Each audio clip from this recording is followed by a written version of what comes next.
Hey, it's Sam with this month's book review, asking the question, as always, what are you reading these days and how will it influence your writing? Because a good writer must also be a good reader. So I'm trying to figure out what are we reading, and not only, for interesting fandom discussions, although that's fun. What can we learn from it as writers? So here's my answer. Here's my latest fiction read. It is the Stormfront, the first book of the Dresden Files by Jim Butcher.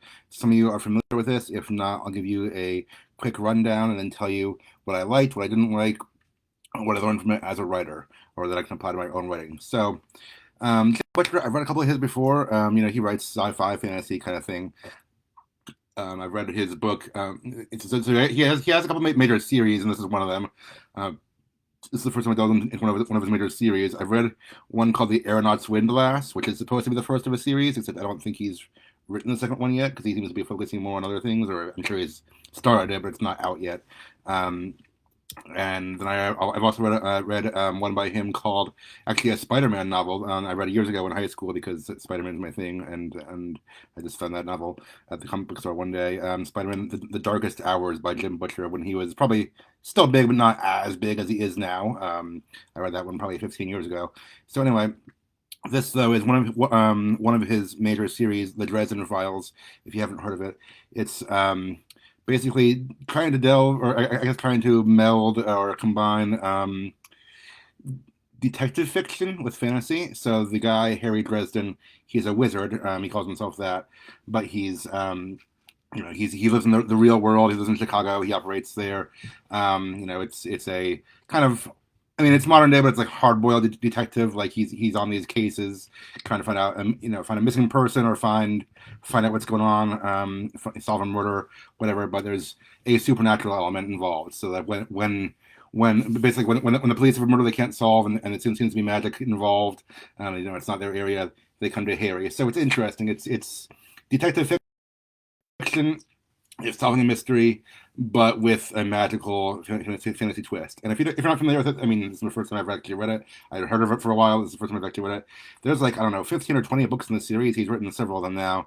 This is the first one, and it's been going on for a while. I think this one came out probably about 20 years ago now. I just looked it up on Wikipedia and stuff. I think it was like 2001.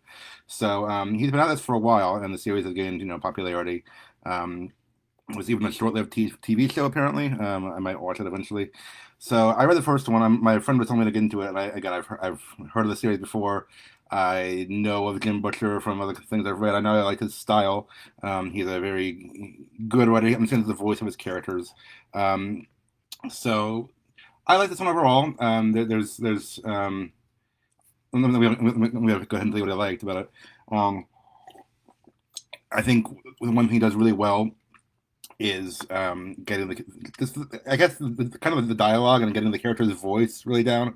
I mean, it is first person. The whole thing is written from Harry's perspective in first person, and he has kind of that detective, hardboiled detective feel. Like, I mean, I'm not. I haven't read a lot of those classic, classics. Like, I don't know. Is Dick Tracy one of those? I'm trying to think. I mean, I mostly just know the cliches of the genre, which I think is also what Bill Watterson said when he was clichéing the genre, or when he was parodying the genre in Calvin and Hobbes. But anyway, um, but yeah, like the whole thing of like hard boiled detective like in a hat and a trench coat, and just a private investigator taking cases and things like I don't know, like a dame walked into my office. I mean that's stereotypical. That's a parody of the genre, of course. But I mean, he doesn't say dame, but I mean, it's that kind of thing. It's that kind of like you can tell he has a slightly cynical attitude. I mean, he's wanting to help and solve cases and stuff, but he has a unique outlook on the world. And I feel like knowing the tropes and knowing the cliches of the genre kind of helped fill in some of those gaps for me. At least they did here. I felt like I already knew, even in the early chapters before I really knew Harry as a character. I felt like I already knew this kind of character because I've read and seen things like that before. But the magical element makes him different, of course, and of course over time he gets fleshed out more as a character on his own. He is he is his own character. But Butcher really nails his voice. Like he really understands his character's voice and thought process, and just you kind of have to if you're writing first person, which my novel is not in first person, so it's a different ball game in some ways. But you have to be consistent with that and be able to write everything filtered through this character's mind and through their patterns of speech and their you know outlook on life and their patterns of thought and things like that. So he nails that really well. Like it felt real. I mean, not realism, obviously, but like it felt like a believable character, is what I'm saying. It felt like a believable character who exists in this world, and who is familiar with this world of magic. And even though it's the first book, and I don't know his backstory entirely yet, I felt like I knew at least something about him and his world because of largely the characterization of the main character and the voice the author used. So that was helpful. The other thing I'll mention is world building. And I want to delve into world building further in a future video. Maybe I will soon. But he obviously lives in the real world. I mean, it has America and major cities and things like that. He lives in Chicago, but obviously there's magic in this world, so it's not 100% realistic. And he alludes to things, the character does, about like this whole other magic society. I guess if you're going to delve that much into a magic world, you kind of have to, kind of like Harry Potter, I guess, where they're in the real world supposedly, but there's this whole other like magic society and like rules to magic and groups of magic users that are mostly unknown to people people living their everyday lives. And I guess I half like this and I half don't. I guess it's better than nothing, but it's like he does avoid the info dump. He doesn't give you like pages and pages of exposition, hardly any actually. He sprinkles the exposition throughout, which is what they say to do. So it doesn't start with like with like I came from the magic world and here's how I got here. The character of Dresden alludes to things throughout. Like there's a group called the White Council who kind of doesn't trust him. They're like I guess they're like have a better term, the Magic Police. I'm not even certain yet because it wasn't fleshed out or told in detail. It's just kind of alluded to throughout and mentioned throughout. But yeah, so he has a past. He alludes to that. The the book does not give you the info dump at the beginning. It doesn't give you a lot of exposition, which is probably good for a narrative to keep people interested. At the same time, it means I want to know more about this how this world works. I guess that's the part I didn't like. It's like wait, I wanted to know more actually. And I'm sure in future books he will tell about that. Again, there's been like 15 or 20 of them, maybe 17. I forget. I checked Wikipedia. There's been several of them, at least over a dozen. So I'm sure at some point he tells more about his past and things like that. I'm sure that'll be revealed over time. But it makes you interested in the characters. So it is good writing also. At the same time, there's part of me asking like about the world, but like how does magic work in this world? Like how does how do these spells work? I think just from the original, just from the first book I read so far, people have made this criticism of Harry Potter too. It seems like there's a lot of different magic things kind of rolled into one without a clear system of how it works. Like he uses potions, he uses spells, he uses there's fairies and magical creatures who exist. There's totems. A lot of different magical tropes, I guess, or items from different stories, different lore that you kind of combine together. And all of those are in here somewhere, and probably more that I forgot. And I don't know that there's really a very consistent rule book or system for how it works, or if there is, I haven't gotten there yet. Um, which is okay. It's okay not to reveal everything in the first book, especially if you're going to write as many as he does. But it makes me wonder as the reader, and which I guess is good. From a reader's standpoint, I was like, come on, give me a little bit more. Not maybe not everything at once, but a little bit. But from the writer's standpoint, that is a good thing. He successfully piqued my curiosity at least a little bit, and I guess that's how you keep someone reading.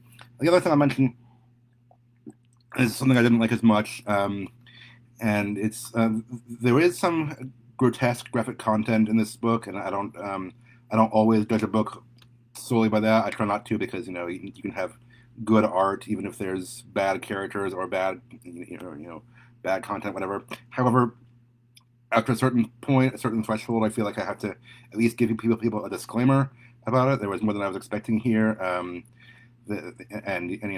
sometimes that I've read and watched things that are not quite tame that 10 years ago or 15 years ago I wouldn't have been ready for, and I am now. But still, I do have my limits somewhere, and I feel like it's good that I should. And I don't want to fault anyone for thinking that a certain book or movie or whatever, if the content is too much for them, just like graphically or morally, or whatever. I don't want to fault anyone for not having a stomach for it. The murder he's trying to solve is of a man and a woman. They were found in the middle of passionate sex, naked, and they were murdered in a very grotesque way using magic that the book does describe. Um, Involved their chests being ripped open and stuff. I won't go into more detail than that. Um, and turns out the lady was a prostitute, and so in his murder investigation, Harry Dresden does have to go talk to other prostitutes and other ladies of that who are involved in that scene. And so just some of the content felt maybe over the top for me. I mean, that is subjective, and I won't say it changes the literary quality necessarily or the quality of the story. It just some of it was not for me. There can be a point where it feels like it's too much, or it feels like it's just being shoehorned in there. And I know, like, it seems like a lot of new TV shows these days will have nudity or a sex scene on the first episode, and then the rest is a lot tamer. But they're trying to catch people in the first episode. I don't know for sure if Butcher does that. I mean, I don't know what his intentions were. Or anything. I can't tell you that.